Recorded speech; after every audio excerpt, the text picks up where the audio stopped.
timeless creation, eternal light, accepting in this moment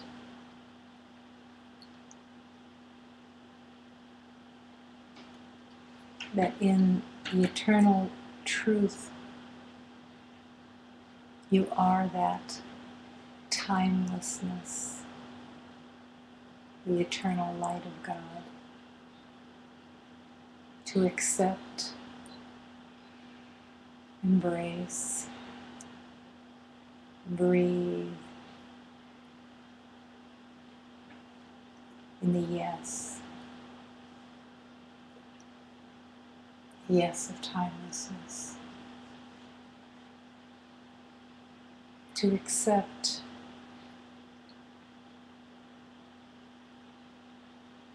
beyond birth and beyond death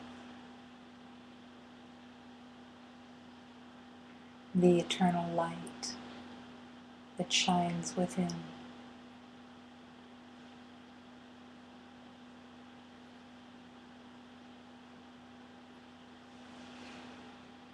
Nothing holds you back from accepting this, except some kind of knowing, some kind of erroneous identity that says, no, I am temporary.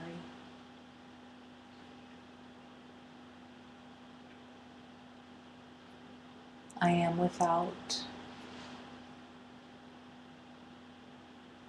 I am less.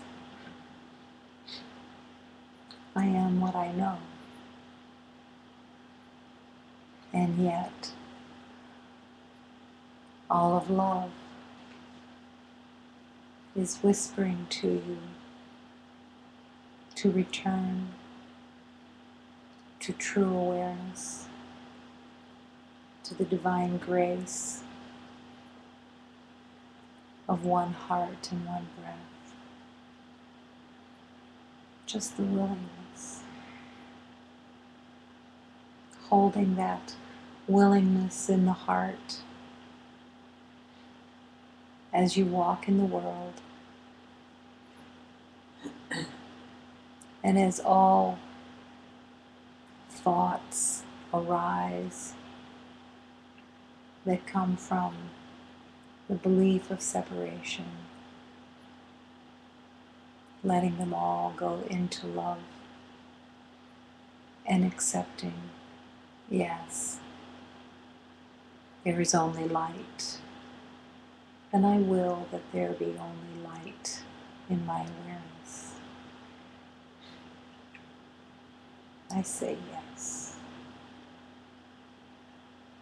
To the peace and harmony of eternal life,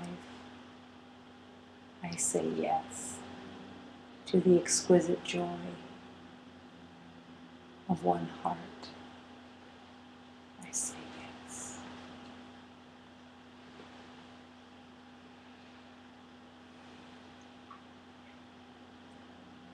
In this moment, love exists and is all that there is in this moment.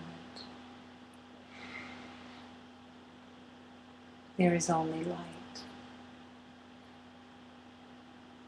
Step into this awareness through your yes. The power of your willingness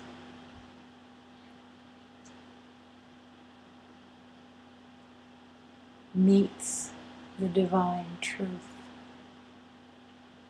and merges into the recognition, the awareness, the remembering that only love is real.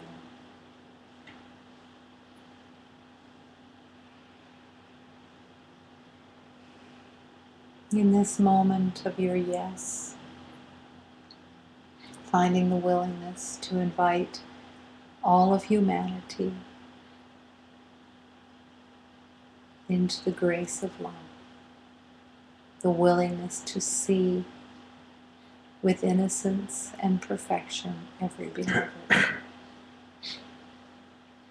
To see every beloved and everything as the light of God, the wholeness and perfection of all creation, going beyond the mind that has believed in separation and accepting innocence, light, peace, and harmony.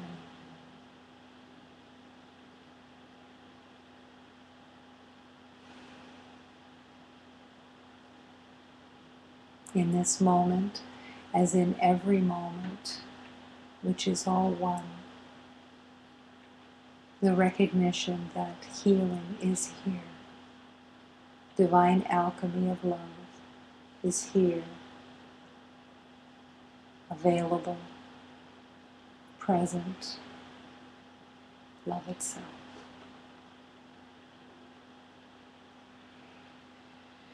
The willingness to accept a new way,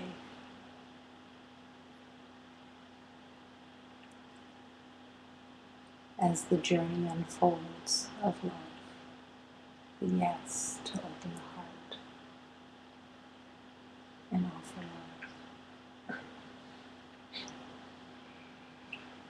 love. And breathing into this moment, breathing deeply and fully, and affirming that in the everyday you are willing to breathe. You are willing to remember to breathe in love, and breathe out all concepts of separation.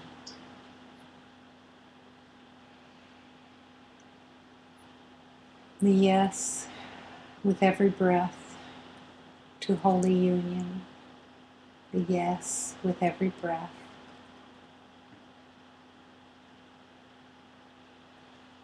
to grace and ease. The yes in every breath. Allowing the lungs to be the sails of your heart, filling with love with each breath. And letting the sails of your heart be filled with breath and moving easily and effortlessly into remembering. Breathing.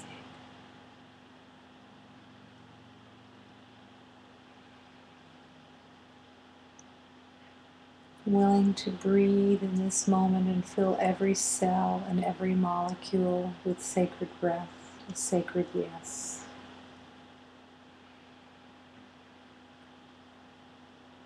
Not wanting to hold anything back, any resistance, any caution, any concerns, surrendering everything into the hands of God. And breathing into the throat, surrendering the throat, the neck into the hands of God. Shoulders, arms, and hands all surrendered. All perceptions of tension that may have been held in some way during this day now surrendered through the breath. Surrendering the spine, allowing that liquid of love to move as the truth of love.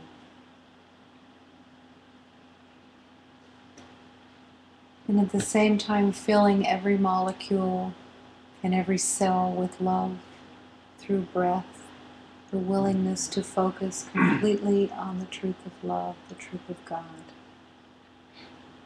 The willingness to surrender the identity of the body into the hands of God. Willing that the body be the instrument of love, to express love,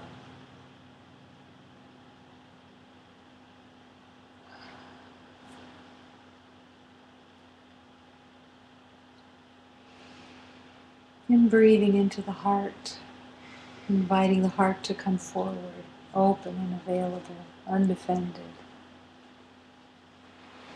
Leading with the heart rather than the mind, letting the mind step back and allowing the heart to come forward, open, undefended.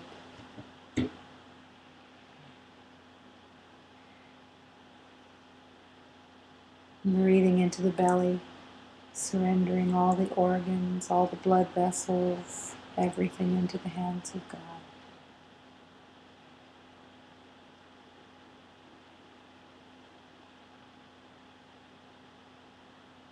Breathing and surrendering the hips and thighs, knees, calves, ankles, and feet, all surrendered into the hands of God. Breathing. And breathing into the emotional body, surrendering the emotional body into the hands of God. No longer willing to have the emotional body filled with caution, reaction, tension of any kind, but willing for the emotional body and all the energy bodies to be filled with the truth and the grace of joy and love.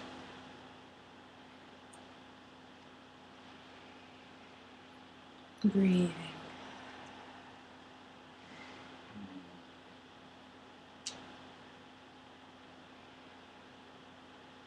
Breathing into this exquisite moment, affirming that here in the infinite circle of love we are one.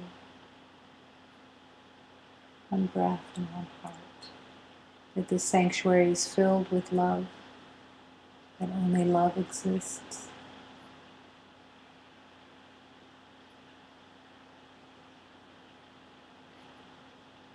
There is only one presence here, it is the life force of God. And within this life force we live and move and breathe as one, willing to allow the sacred breath to move, the source of life, in every moment. Affirming in this moment the willingness to be the instrument of love. Opening and saying yes to divine guidance. The willingness to hear within the stillness the voice of love's guidance. Show me the way.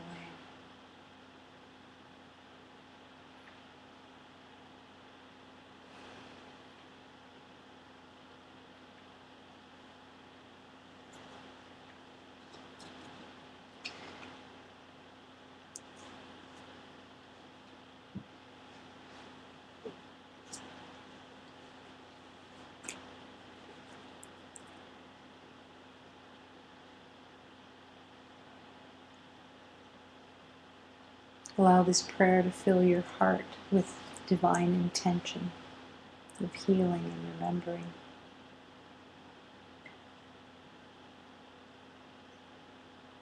Divine light, hear me as I say yes to love.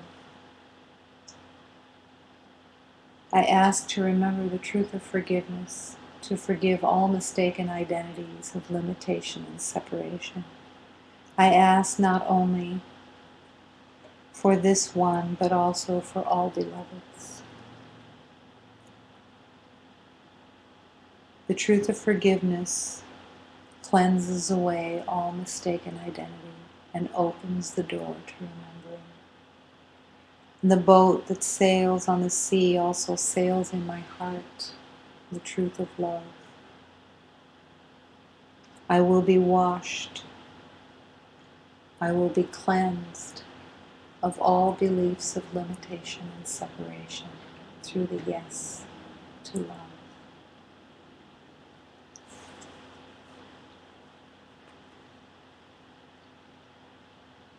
Meu Pai que peço que vos me ouça, Pai, eu pedi o perdão, eu peço não só para mim, para mim, meus irmãos. Meu Pai, quando for perdoar, perdoa como e convém. Eu peço que vos nos perdoe, como perdoou em Belém. A barca que corre no mar, corre no meu coração. Aquele que aqui batiza, batizou no Rio de Jordão. Meu Pai, peço que vos me ouça, para eu pedir o perdão. Eu peço não só para mim, os meus irmãos. Meu Pai, quando for perdoar, perdoa como e convém. Eu peço que vos nos perdoe, como perdoou em Belém. A barca que corre no mar, corre no meu coração. Aquele que aqui batiza, batizou no Rio de Jordão.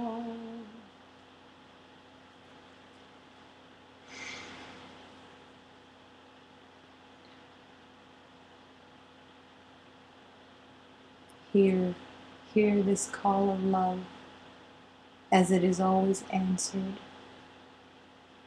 with the reply of love.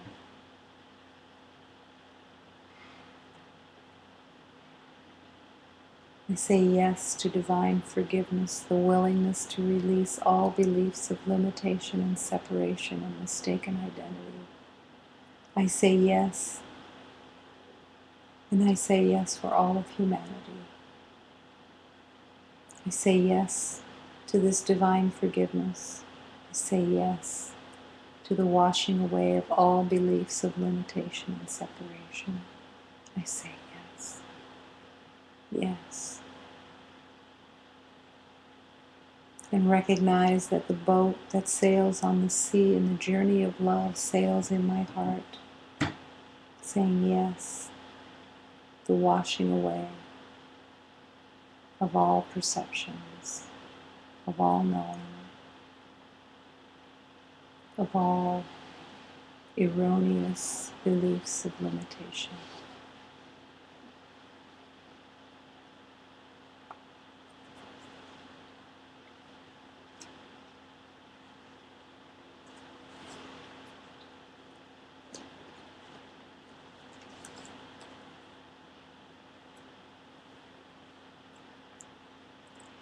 I am Mary of Conception.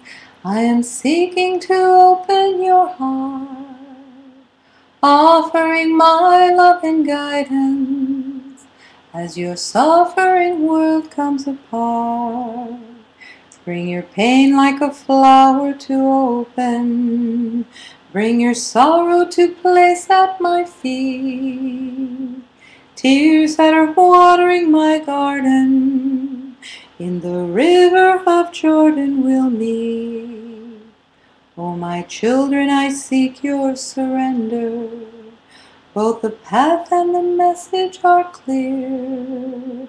My Saint John is walking beside you, holding your hand through this fear.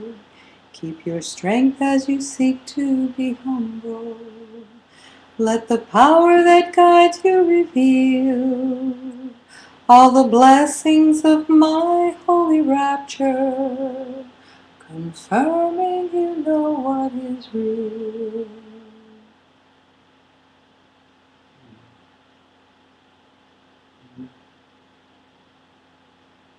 Divine light, the divine feminine of all love, calls every beloved to awaken from the dream of limitation, offering love and guidance as the belief in suffering and the suffering world comes apart, letting it unravel, letting all the pieces and parts that were held together in fear begin to break apart, and find that deep gratitude for everything that falls away.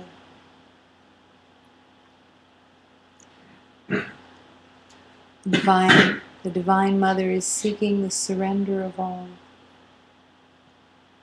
And as you surrender, the path and the message become so clear, your heart begins to hear with such perfect clarity, and keep saying yes. Keep your strength as you seek to be humble, recognizing that the strength of love lives in humility. The strength of love lives in the surrender. The strength of love lives in the melting, the release of all beliefs of the need for battle.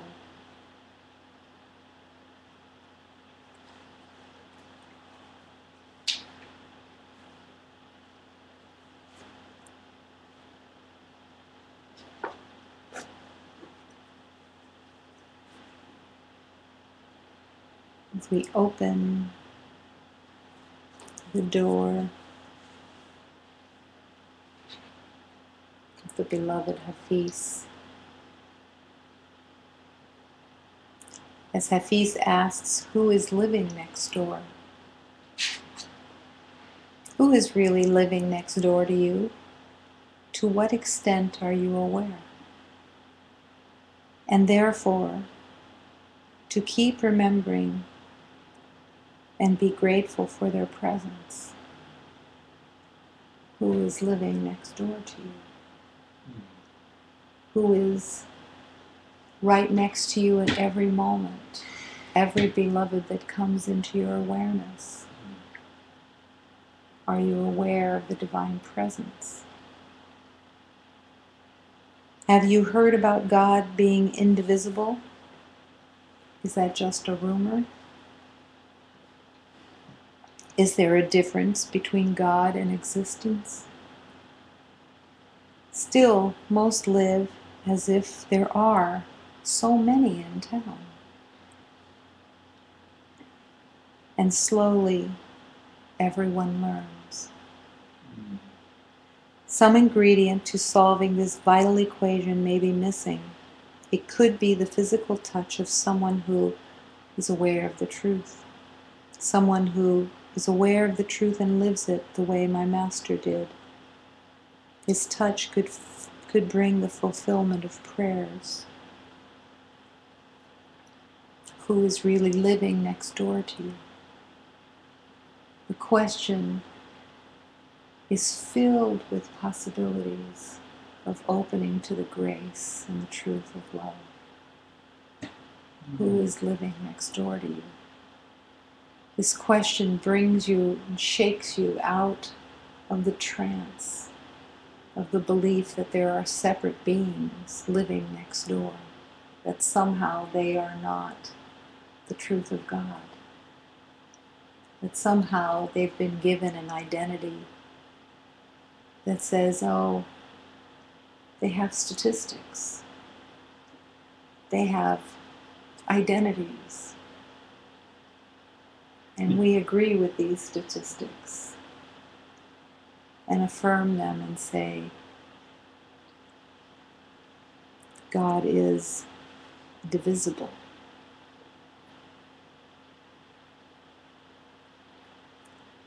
Is there a difference between God and existence? The need and the purpose of asking the question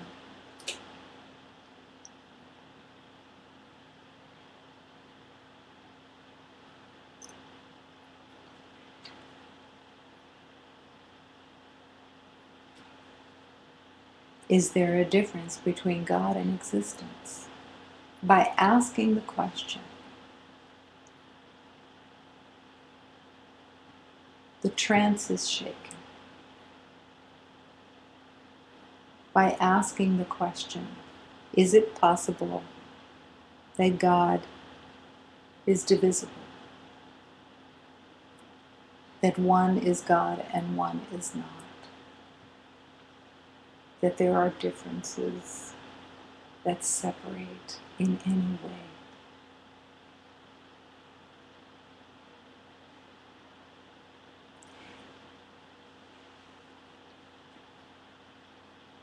To hear the truth that there truly are no differences, this can be kind of skimmed over. The ego likes to say, yeah. There are no differences, yada, yada, yada. But to bring that divine truth into the moment, to truly want to live fully in the moment, to not waste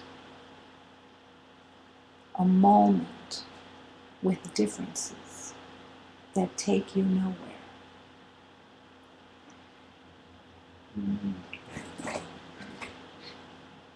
The game of differences has no winner. The game of differences serves only one purpose: to evoke fear. You may think that through differences you're looking for others that are like you. But in each one that you decide is like you, the erosion begins almost immediately. And instead of finding others like you, you start to see through judgment how different they are from you. There is no way in the world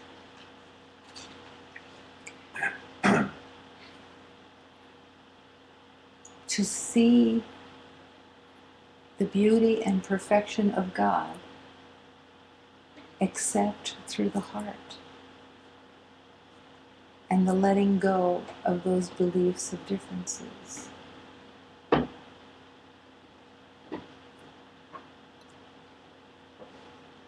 But this has to come from a willingness and a wanting to truly see who is living next door.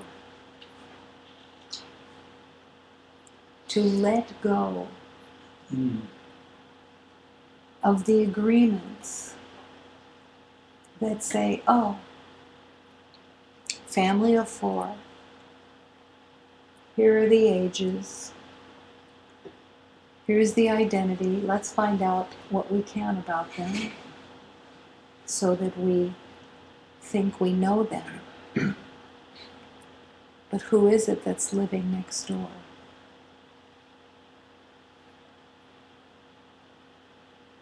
God.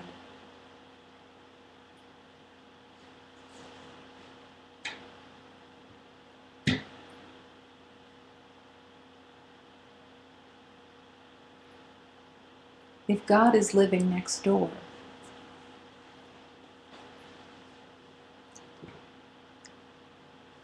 what is the relationship? What is the calling to each beloved? Every beloved that's walking in the world in the belief of separation is wanting to know who is living next door in order to find a place of safety. The erroneous belief in the world is that the more you know, the safer you become. And this is upside down. Because everything that you've known in the world affirms separation. and that God is not one.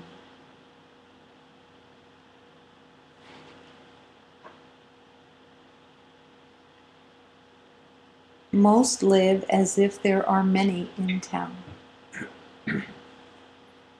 maybe even looking for those special ones that meet your qualifications that you've made, that they need to measure up to.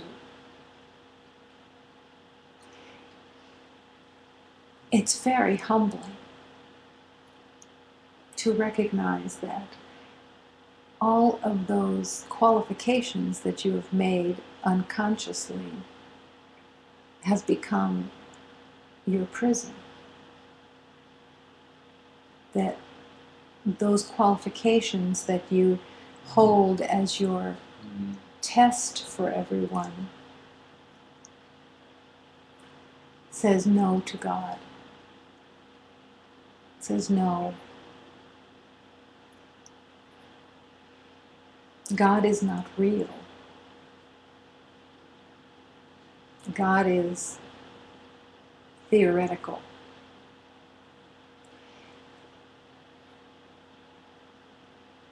But each beloved is a mirror of what you believe yourself to be. Every time you see someone as having a different identity, a different qualification, and meeting it or not meeting it, you are affirming what you believe about yourself. How could we have suspicions about anyone unless we were holding suspicions of ourselves? God cannot be divided. So the easiest way of healing is to let go of what you know through every relationship that shows up. No relationship that is showing up is an accident. Not one.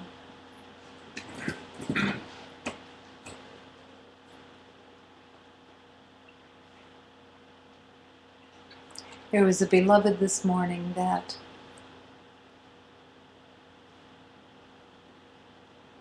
walked up and said, "Good morning."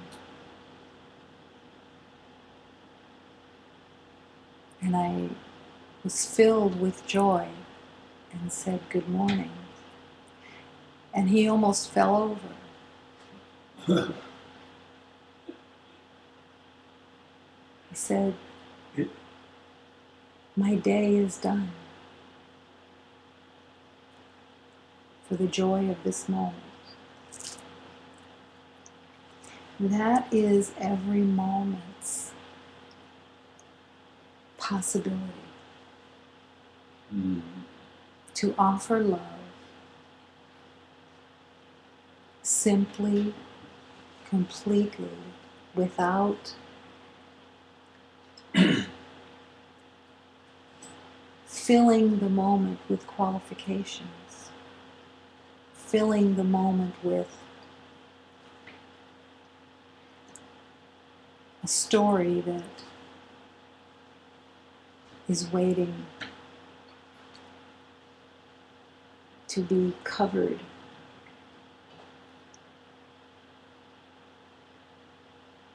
What was there to know about this beloved?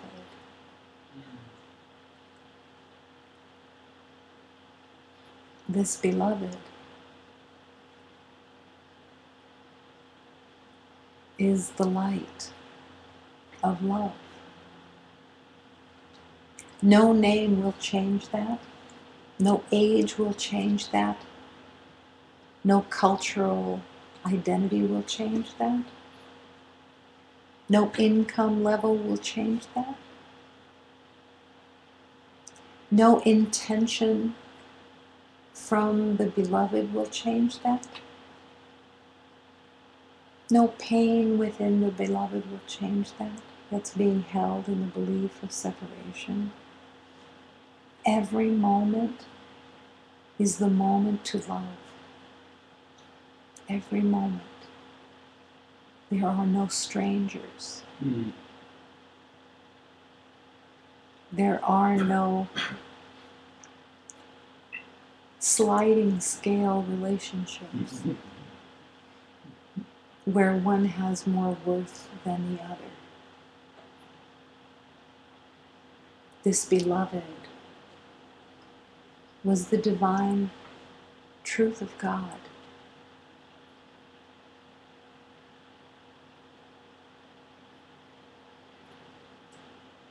There was nothing to get from this beloved. There was holy union in the moment. But this holy union is not available through the qualifications, the identifications, the perceptions. Not available. When you bring qualifications, when you bring identifications, you've closed the door to the truth of God. You have said, I have identified you. I have given you your identity.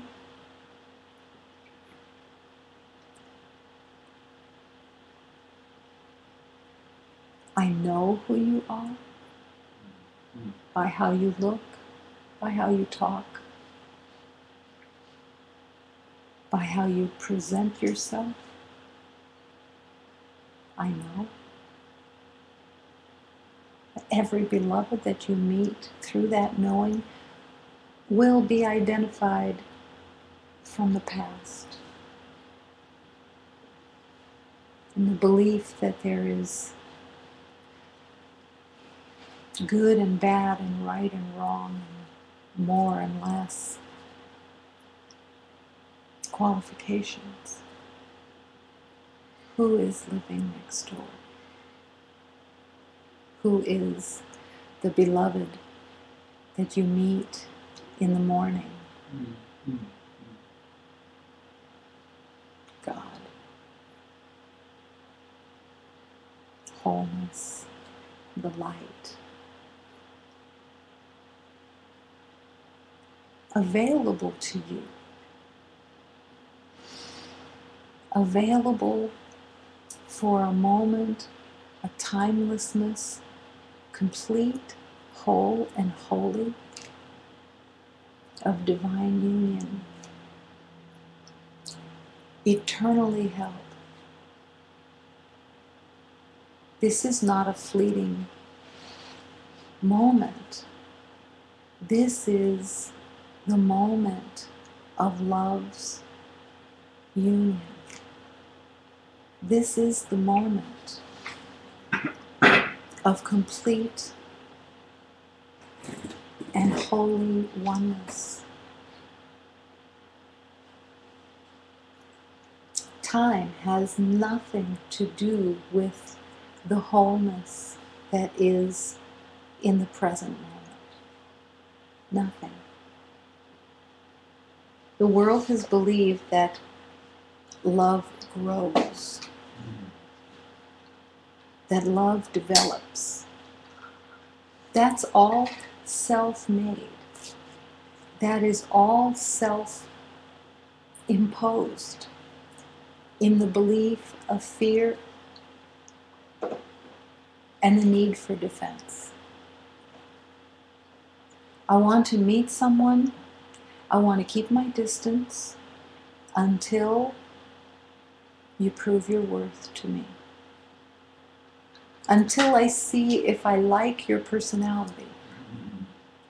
Until I can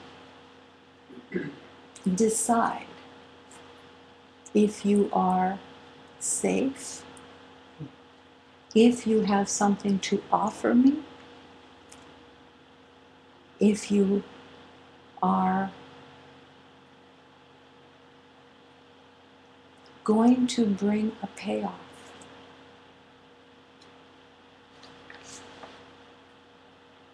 Everything in the world, every beloved is walking through this world believing that there are qualifications in relationships that need approval or disapproval.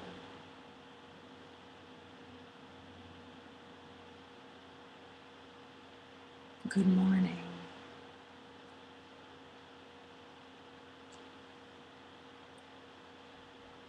The union of love is complete and eternal with everyone. This truth does not work with the relationships of the world, where you categorize and identify everyone according to what they're able to give to you and what their purpose is.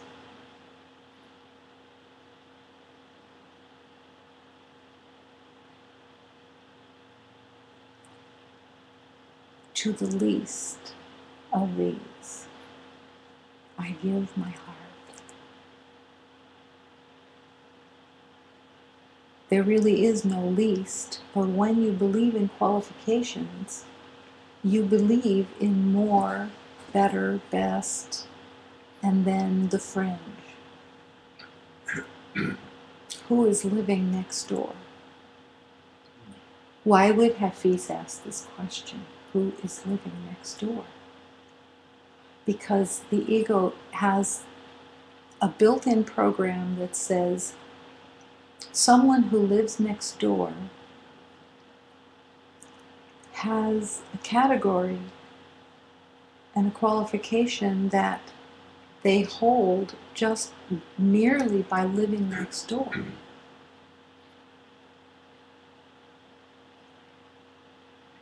If you perceive yourself to be without and you're believing in loneliness, you may see the one living next door as having possibility of filling a void. You're still not seeing the divine. You're seeing through the belief of lack and that there is something to get. Or if you believe that the one who lives next door needs to be kept at a distance because they're just not like you, they just happen to be geographically located next door. But who is it that's living next door? To really question and to surrender all of the identities that have been given to everyone and that come automatically out of habit to fill every relationship. You're driving next to someone in the car. What is the name for that beloved? The stranger in the car next to you. Because you don't know them. Because you believe you don't have the information and their qualifications to know them. And you identify them as the stranger.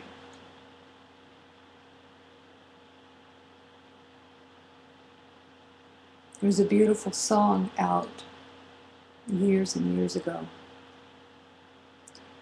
What if God was one of us, just a stranger on a bus? This is the question. Who is the stranger?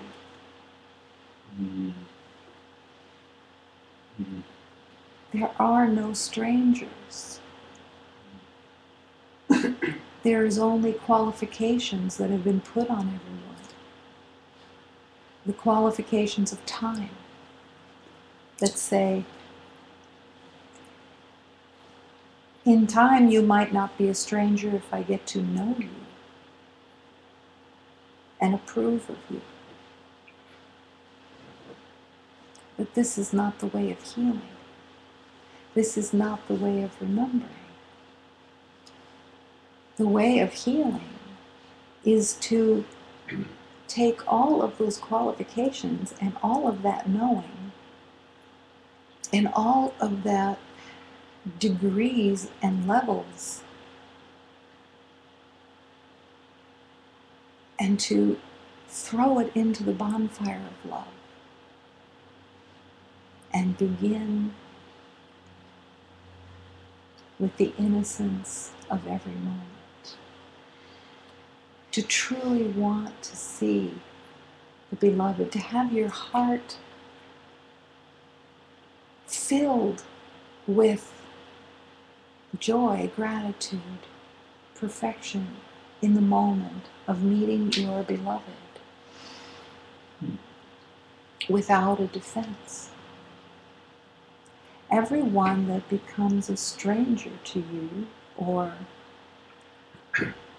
you believe you don't know them,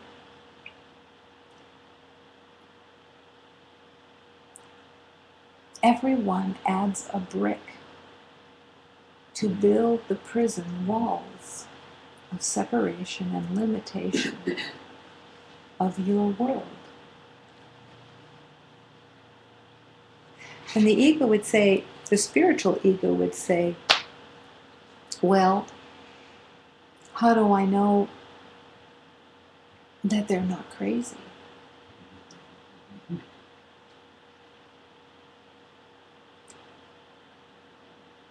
The insanity of the world is coming from within you. There's nothing outside you. Many years ago, I was in New York, and I was standing on a street corner somewhere in the city. And a beloved said to me, "Don't make eye contact. It's not a good idea. A lot of crazies out there."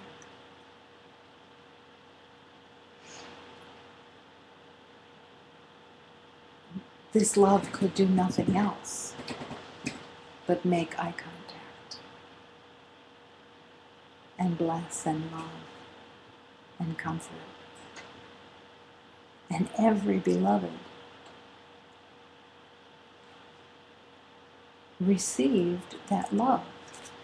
And every beloved was smiling. It wasn't to prove something.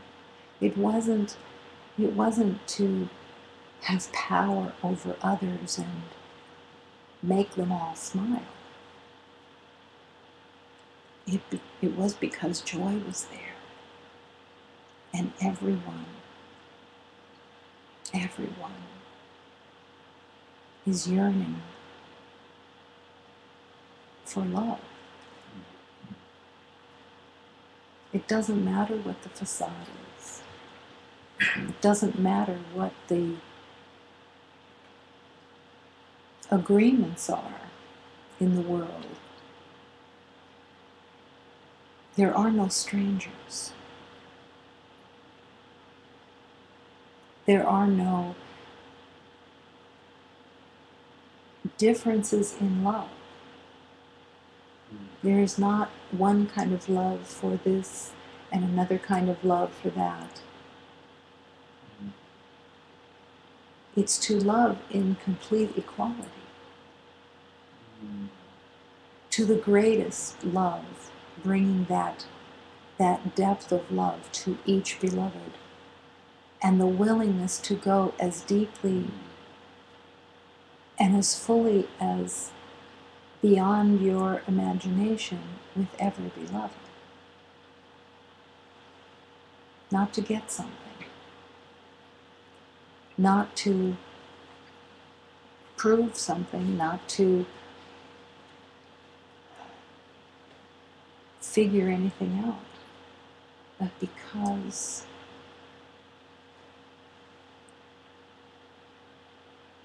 The stranger that is living next door is you. Mm-hmm. The beloved who is living next door is the divine. Imagine if you got an invitation in the mail that said, come and meet the divine. Mm-hmm. By invitation only. Mm-hmm.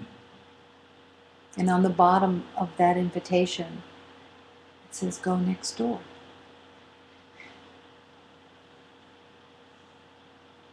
Look in the car next to you. Who's behind you in line at the grocery store? This is your great love. But you're not available if you're standing in the grocery line thinking about what you're going to cook for dinner, or how fast can you get out of there, or being irritated because it's taking too long, or the other 1,000 things that you could be thinking about, instead of making the choice in the moment to be present and to love. This may take practice, because the ego will want to jump in there. The spiritual ego would want to jump in there and say, hey everybody, do you see how holy I am? I'm offering love. Mm-hmm. But quietly, lovingly, with no needs and no intention of trying to get something, but just offering love.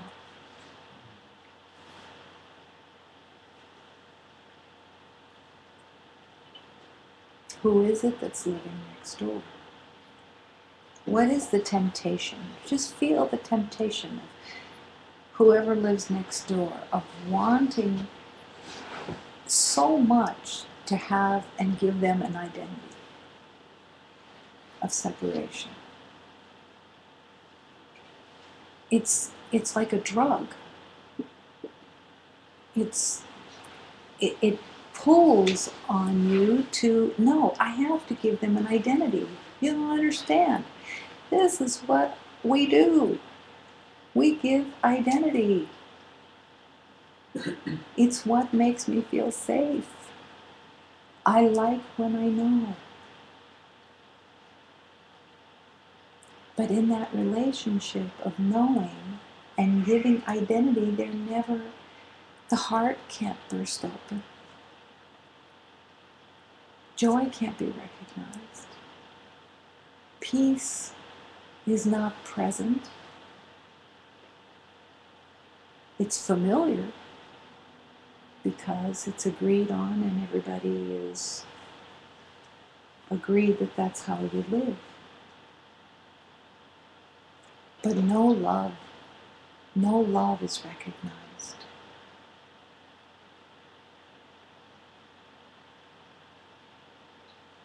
The ego does another funny little thing, which is, I have to see if I like you first.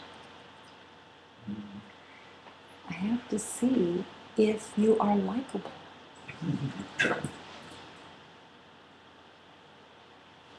I promise you that the one beloved who is the least likable is the one that will bring you home to oneness. To break out of the trance of opinion and judgment and knowing that you are right. The least likable is the one that will break open the trance.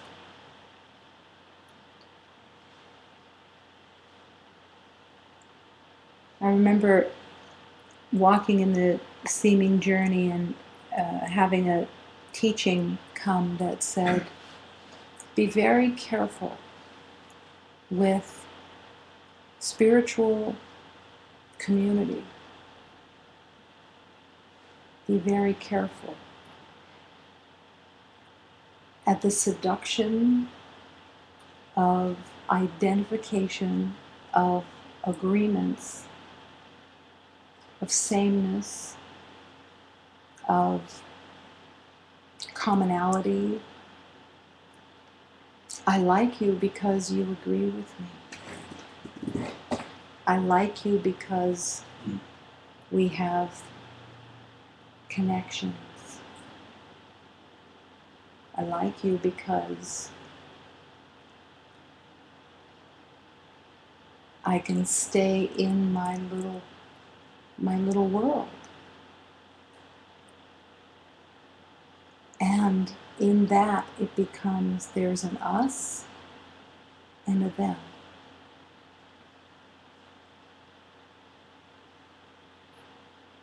And love will not be realized.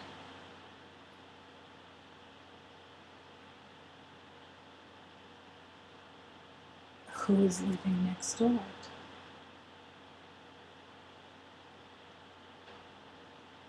Imagine your spiritual practice if you no longer knew anyone's name. Or what will we do without names? We'll have to look past the name. There is such a blessing of not remembering names. It isn't, oh, I wish I could remember more names so that I could identify you correctly. And aren't I great if I remember names? I'm much more together because I remember names. Not recognizing that the remembering of names is a limitation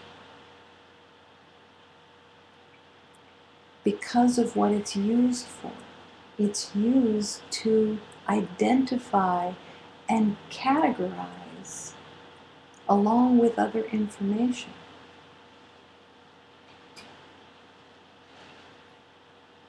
Who is the stranger?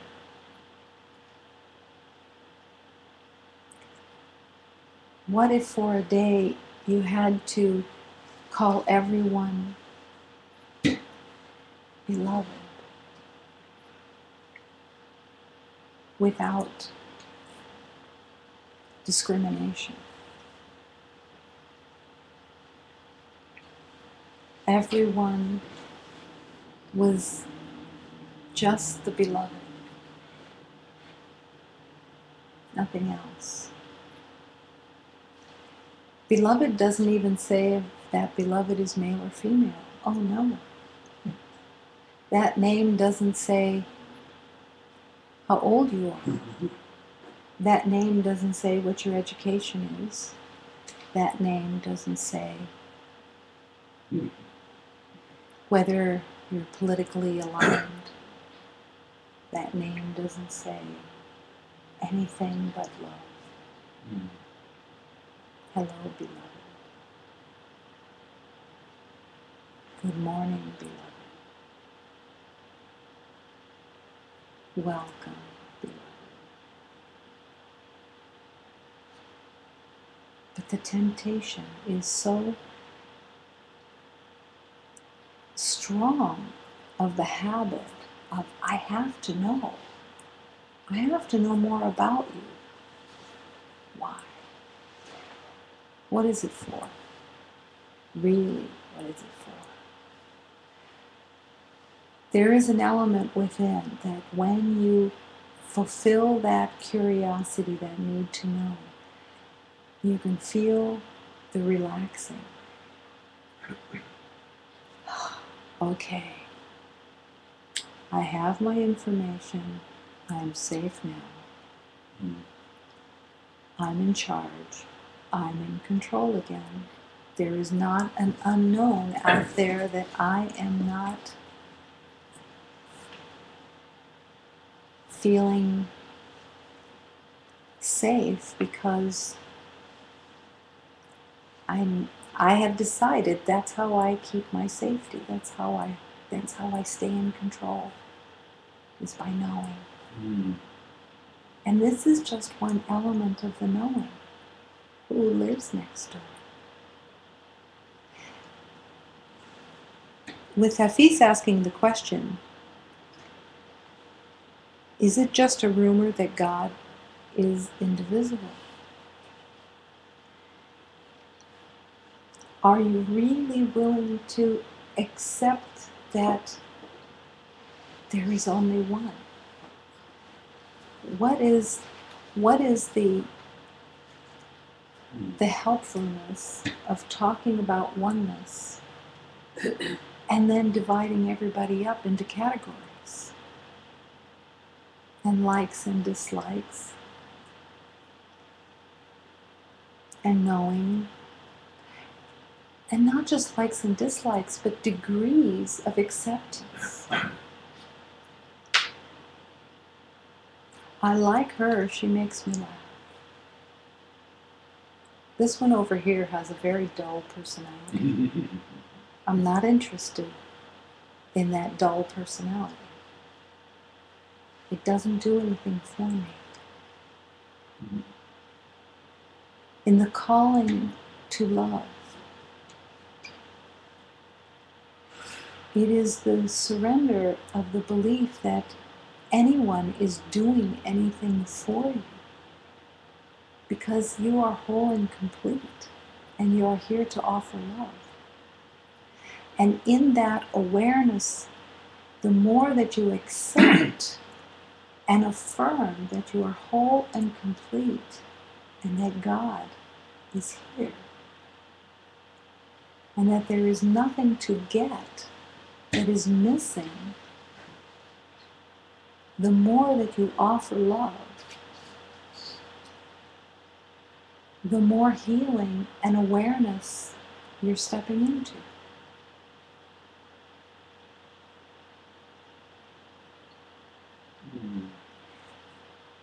To be available for the voice of love to lead you of what is most helpful, and to truly serve each beloved. Let's ask the question, are you serving the beloved that you've just met, who lives next door, by filling your mind with information about them? Is this your offering? Is this how you are serving them? Is this how you are serving love? Or is it to gather information so that you feel safe, so that you feel in control? There's another element of gathering information, which is the pride of being the one who knows the information, so you can tell somebody else, I already checked them out. You can ask me, I know the information. Let me tell you, let me give you their statistics. And there is a false fulfillment of being the knower, of being in control, of being on top of things, because the ego actually believes that if you know more, you are worth more. It is actually believed that the one who has the information is worth more, rises to the top of the class. But all of this is erroneous. All of this stands in the way of remembering and joining and merging and meeting in holy union your beloved. And every beloved is your beloved.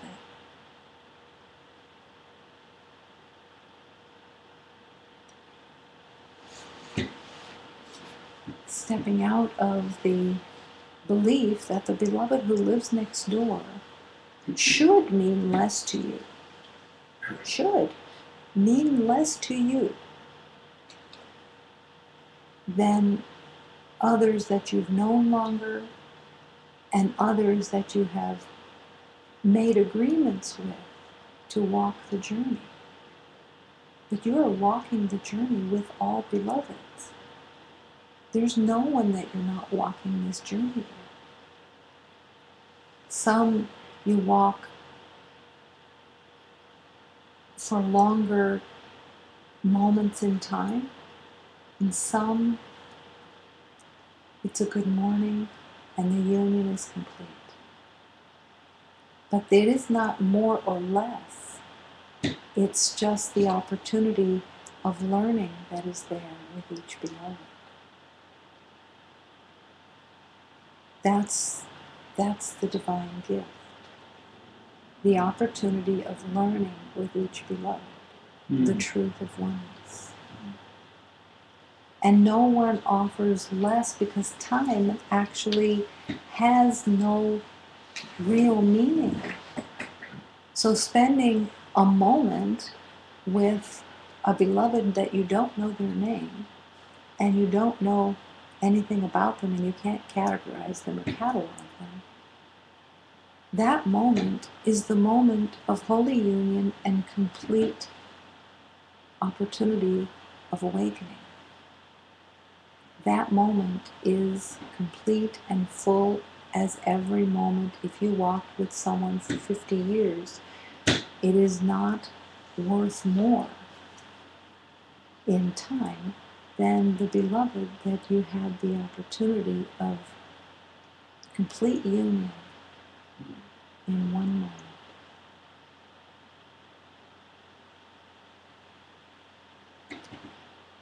This the mind cannot understand. It's not possible to understand with the mind the wholeness of love that looks to be fragmented and divisible.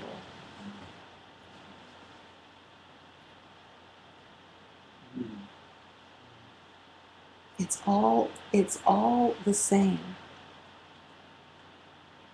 Some ingredient to solving this vital equation may be missing. Some still live as if there are many in town.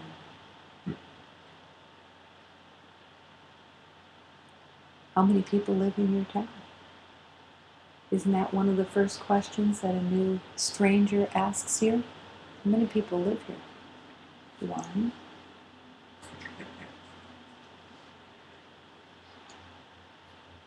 Is there another answer?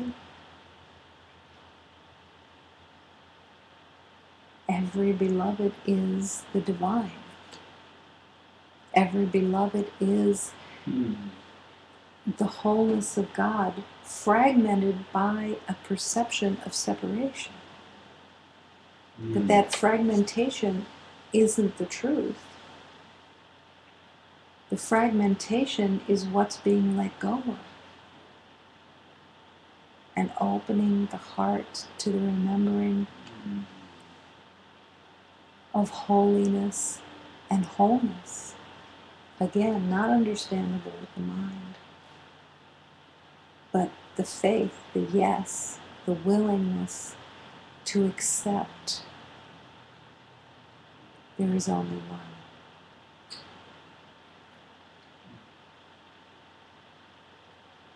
What is the missing ingredient?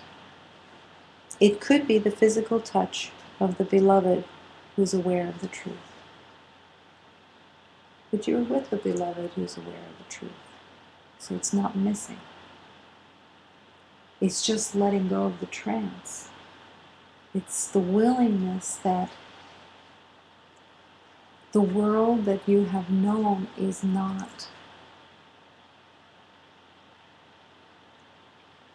accurate. That the world that you have known is not correct. When you are willing to accept the wholeness of love, the willingness to return to love. All of the belief in differences falls away because those belief in differences are all held in judgment. They have no place else to be but in judgment.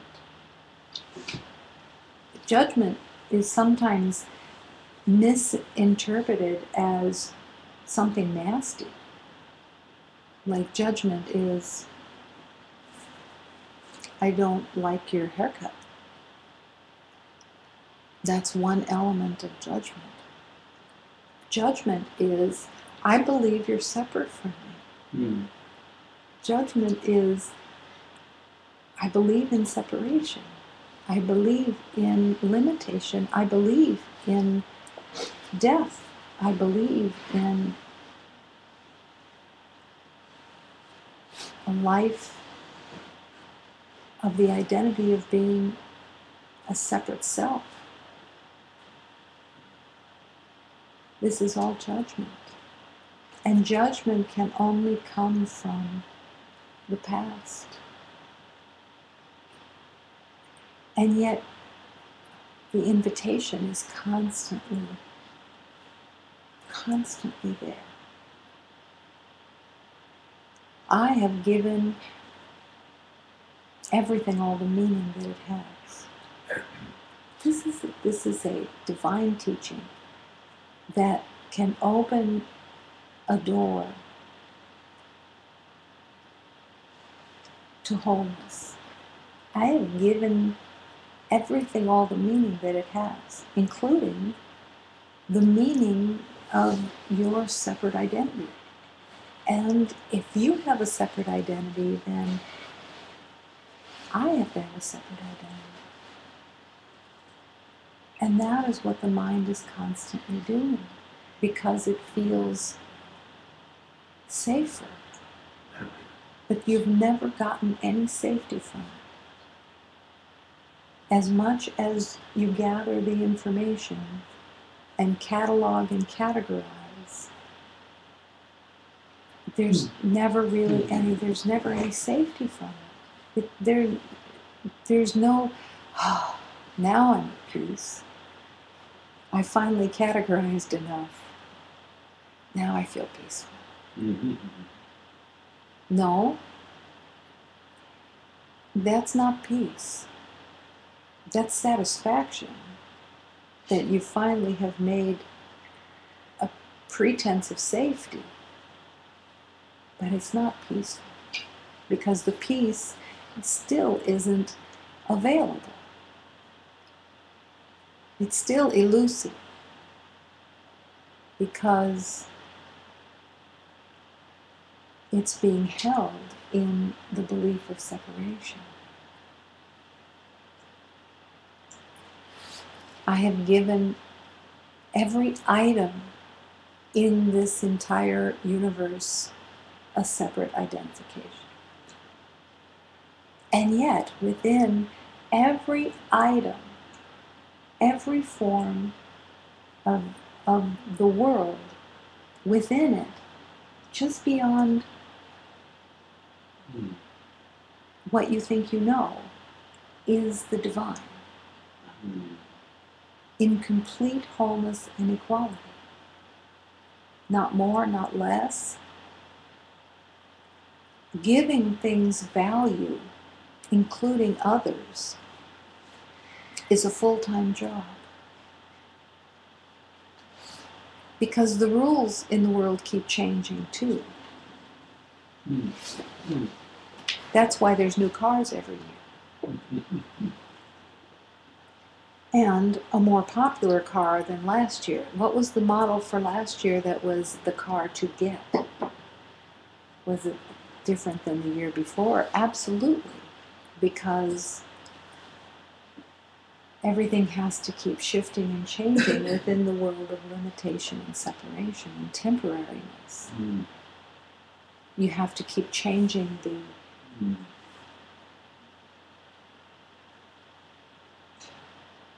need to win by figuring out what is the best. What will impress the most? What will define you the most? What will show your worth the most? But everything is the divine. And when you stop categorizing and begin questioning, I've given everything all the meaning that it has, so am I willing to see past the meaning? And what is the meaning that I've given to it? And how does it prove my worth? The belief of ownership, the belief that this belongs to me. Everything is categorized, everything is cataloged, everything is valued, everything is given degrees. But all of that is the world of limitation and separation, and the belief that safety is coming from all that. But it doesn't. It doesn't. All that it's giving you is the false illusion that it keeps you safe. But if it kept you safe, then you would be happy and joyful. And it can't keep you safe because it's made up. It's a made-up world of meaning, of agreements. Who is living next door? Why does this question keep coming? Is there elements that are different within God? Are there many living in town? All of these questions are coming to shake the trance of I know. And I am determined that I'm right. It's not shaking it for the sake of just shaking it, but shaking it up so that you really begin to want to see the beloved, to truly want to join in union, to let fall away all of the perceptions that have been made that keep love elusive, that keep love somewhere else, and that you're not recognizing is already within it, in that divine equality. If you are making categories and catalogs out of everything in the world and everyone in the world, then you have to be doing the same thing to yourself. You have to be judging constantly your own worth to see if you measure up to some scale, to some element that says, oh, this is good and this is not good and this is worthwhile and this is not worthwhile. And you're judging yourself in the same way all the time too. It's just not necessarily as noticed because the use of projection, perceiving a false life and then projecting it out, keeps you busy. Keeps everybody very busy. It's a full-time job. That's why everybody's so tired. Because it's a full-time job. And what if you make a mistake? So you have to be accurate.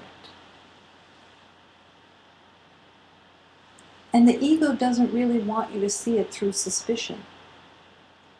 The ego wants you to see it through, this is just normal living, and you would be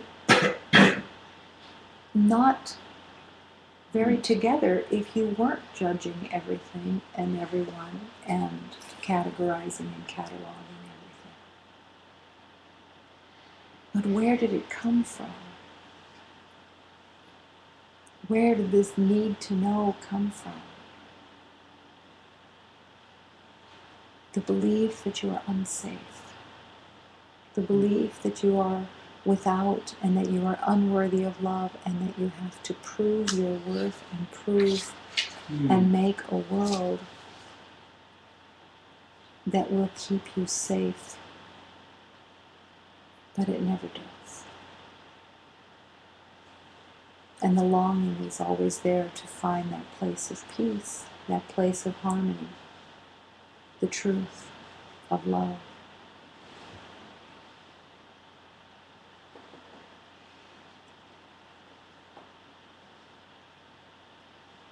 Who is living next door? So here is this question in a satsang.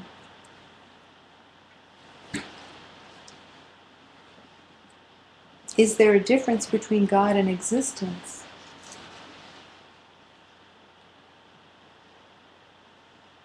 You would probably say no.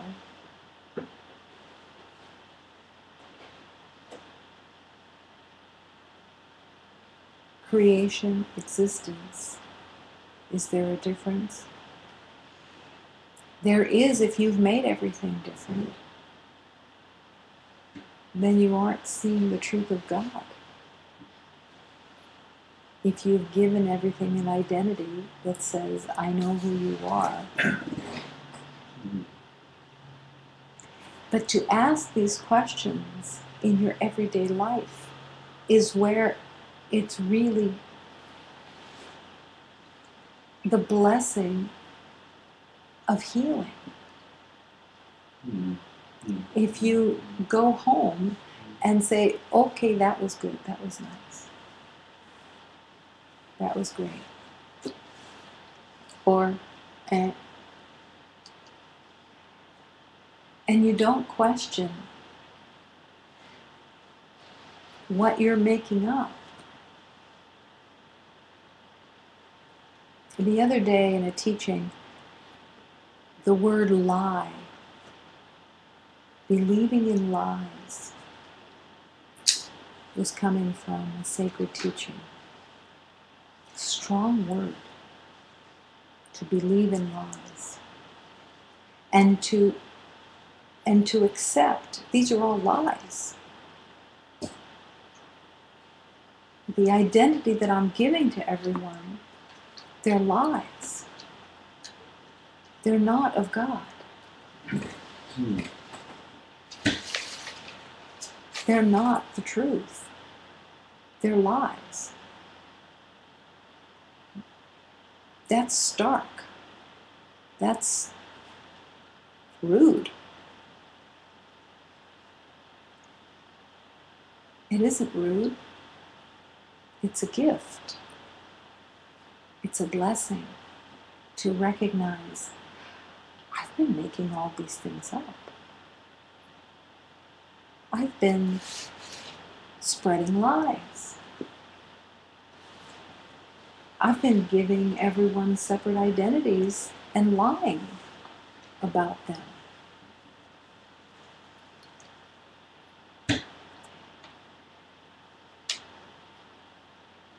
I am Mary of conception. I am seeking to open your heart. Bring your pain like a flower to open. Bring your sorrow to place at my feet.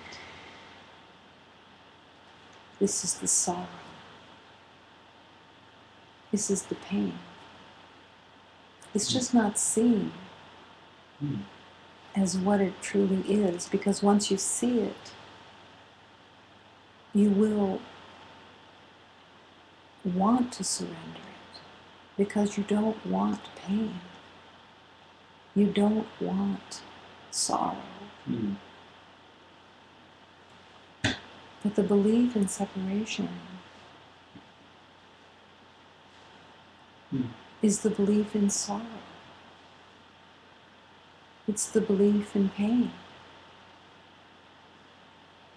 And the belief in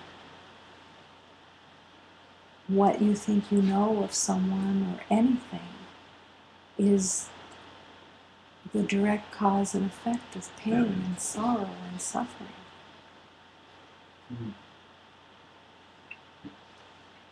So ask the questions. Ask the questions and embrace the forgiveness of, oh, I was mistaken. I willingly surrender what I thought I knew about this beloved, and that I truly want to remember and see through the heart's vision the truth of God, and to truly let go of this mirage, this false world,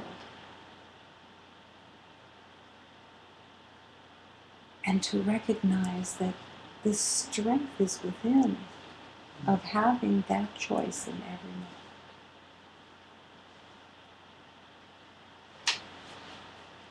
There is no strength in the world that's being made in the belief of separation. It's only an upside down fear. It isn't strength. There is no strength in pride. There is no strength in knowing it. The strength is in being undefended. Strength of love is in seeing the beloved. The strength of love is in recognizing the wholeness of love, of recognizing the divine.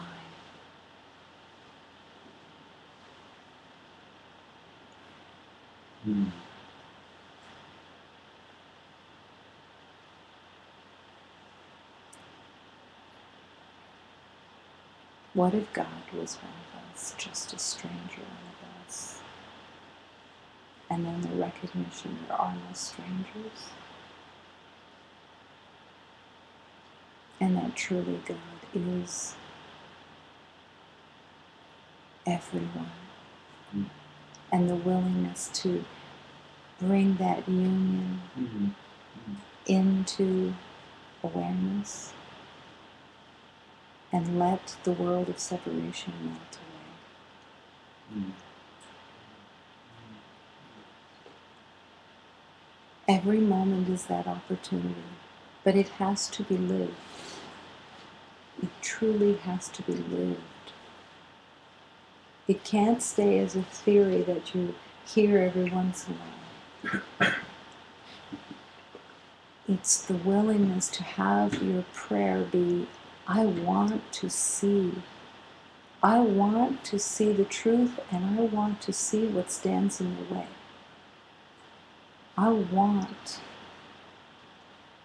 this untruth to be exposed. I want the false to be illuminated so that I can choose to let it go. Every moment, every day, I want to surrender what I think I know. I want the light to illuminate the false and to illuminate the truth. I want to see with the divine vision of the heart. I want to remember. Let this be your prayer. Let this fill your heart and carry you in the everyday, in your schoolroom. Maybe you think your schoolroom is a special schoolroom that shows up just on the weekends when you have time. But the schoolroom is the everyday. All day, every moment, this divine schoolroom. It's divine school of love. To remember the beloved and to question, what do I think I know? What am I believing in? What am I valuing? What am I making up? Show me the way. And the divine alchemy of love will show you the way. Completely. When you ask for that guidance, for that help, and you're available, love will direct you. Completely. There's a beloved who asked the question, can God help with time management? This beloved also asked if there really was time. No. Time is part of the illusion. But while you are living in time, it's to surrender time into the hands of healing, to surrender the relationship that you have with time and truly offer it into the hands of God to be used for love, to use every moment for its divine purpose. Then time becomes the vehicle of love, temporarily, but the vehicle of love. Can love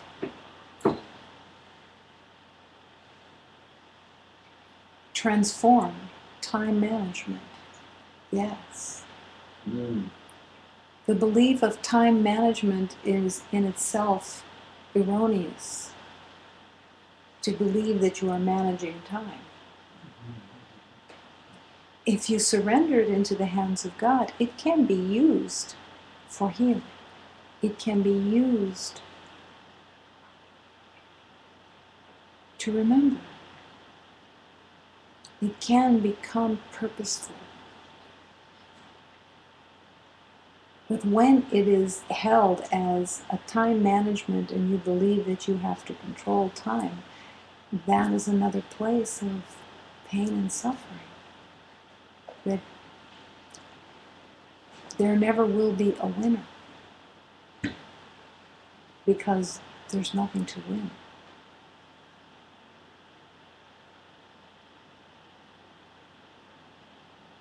One of the favorite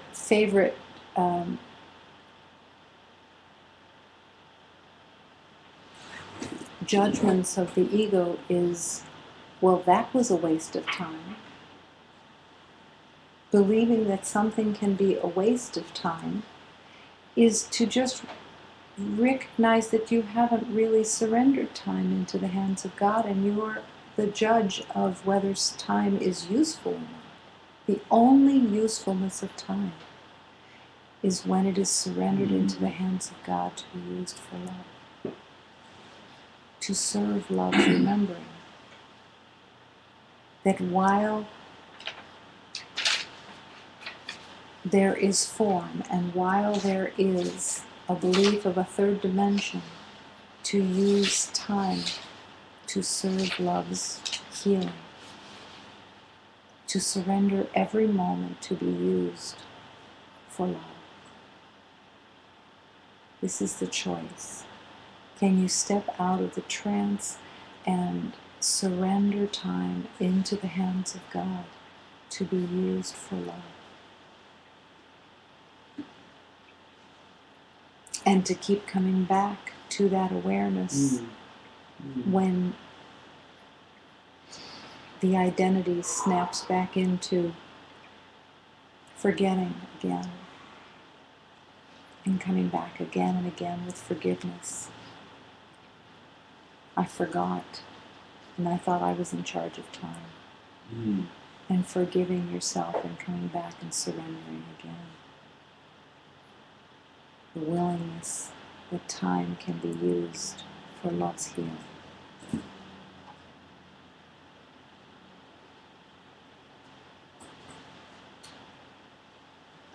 in this moment.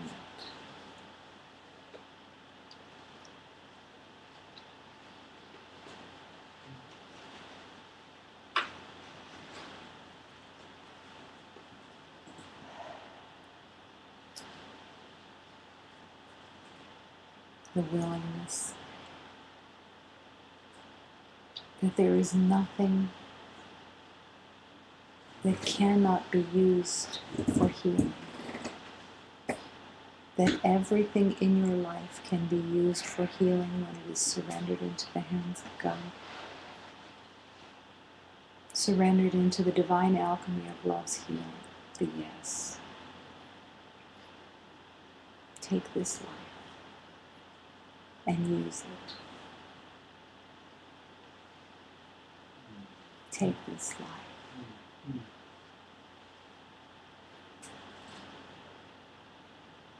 I surrender everything. Let this be your prayer.